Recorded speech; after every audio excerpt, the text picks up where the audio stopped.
میرے بیٹے کے پاس بہت لمیٹڈ ٹوائز ہیں، اور بچے ہمارے آنکھیں تھوڑا سا ڈس اپوائنٹ ہو جاتے ہیں کہ بس شروع ہوتے ہی ختم ہو گئے.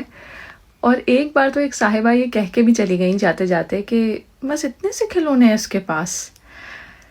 ہم ماں باپ کو لگتا ہے کہ ہر چیز جو پیسے سے خریدی جا سکتی ہے، جیسے اچھا اسکول، اچھے کپڑے، ویکیشن، ٹوائز، اچھا کھانا، یہ سب اگر ہم نے اپنے بچوں کو دے دیا تو ہم نے ان کی ساری ضروریات پوری کر دی.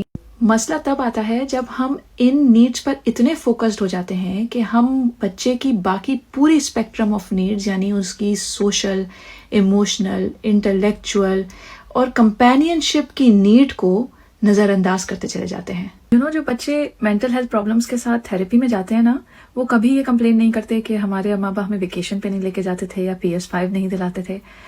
وہ یہ کمپلین کرتے ہیں کہ ہمارے ماں باپ ہمیں مس انڈرسٹینڈ کرتے تھے، ہم پر پریشر ڈالتے تھے، ہمیں رسپیکٹ نہیں کرتے تھے. اور اگر ہم پیچھے جا کے اپنے بچپن کی باتیں یاد کریں تو ہارڈلی کبھی ان باتوں سے تکلیف ہوئی ہو کہ ہمیں کوئی مہنگی چیز نہ دلائی ہو. مگر وہ باتیں ضرور ہمیں یاد ہیں جب ہمارے ماں باپ نے ہماری سیلف رسپیکٹ شیٹر کی یا ہمیں ایموشنلی کرپل کیا.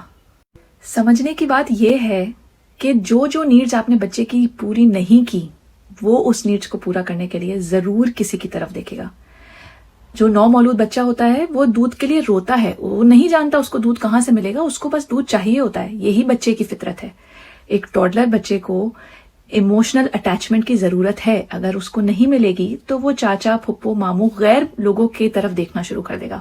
اور اسی طرح ایک ٹین ایجر جب اس کو اپنے ماں باپ سے رسپیکٹ اور انڈرسٹینڈنگ نہیں ملے گی تو وہ باہر دوستوں میں، نامحرموں میں وہی اٹیچمنٹ اور وہی انڈرسٹینڈنگ ڈھونڈنا شروع کر دے گا. اگر آپ بچے کو کہیں گے یہ منحوس ہے، بے غیرت ہے، گندی اولاد ہے، تو وہ رسپیکٹ کے لیے کہیں اور جائے گا. اگر آپ اپنے بچوں کو کہیں گے یہ ہمیں بتائیں گے کہ کیا کرنا ہے، تو وہ اپنے اوپینین کو رسپیکٹ کروانے کے لیے کسی اور کے پاس جائے گا. اگر آپ اپنے بچوں سے وعدہ خلافی کریں گے تو وہ اس کے پاس جائے گا جسے اسے لگتا ہے کہ اس کے وعدے کی پاسداری کرے گا. اگر آپ مسلسل اس کا کمپیریزن کسی اور کے ساتھ کریں گے تو وہ اس کے پاس جائے گا جو اس کو ایکسیپٹ کرے جسٹ ایز ہی از. اگر آپ اس کو کہیں گے یہ تو کالا ہے، یہ تو بدماش ہے، یہ تو بے وقوف ہے، یہ تو جاہل ہے، تو یہ اس کی انٹرنل وائس بن جائے گی.